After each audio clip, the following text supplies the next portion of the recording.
Je vous le disais dans les titres, depuis peu, des cabinets dentaires locaux, c'est-à-dire à prix réduit, se développent en France. Dans le Nord, un tout premier centre vient d'ouvrir ses portes. Caroline Arnold et Jean-Pascal Crinon.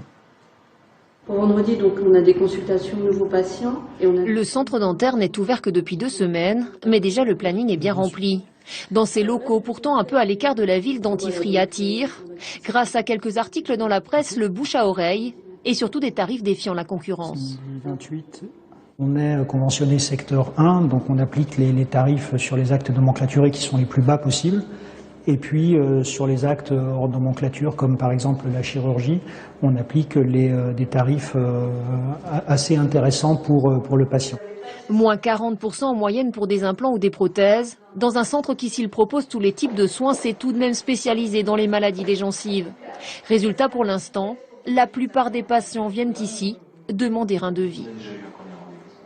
Je vais faire un devis à Lille, ça me coûtait 6 200 €. Et ici, on m'a dit pour 2 implants. Et ici, pour 4, je vais encore payer moins cher, la moitié. Des prix défiant toute concurrence, mais comment? Simples économies d'échelle selon les créateurs de la société. Ici, à terme, 3 chirurgiens dentistes, tous salariés, devraient exercer. D'autres centres devraient aussi ouvrir en France, d'où des prix négociés avec les fournisseurs. Du temps gagné aussi avec des rendez-vous pris sur Internet ou via une centrale d'appel et des équipements dernier cri.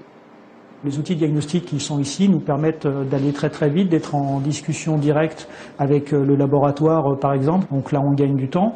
On a aussi des outils qui peuvent nous permettre sur un même plan de traitement de passer peut-être moins de séances. Et donc ce nombre de séances en moins se ressent aussi sur évidemment le prix. Un concept novateur, même si les centres dentaires à bas coût sont de plus en plus nombreux en France et commencent à faire débat dans la profession, avec la crainte notamment qu'ils délaissent les soins classiques, moins rentables.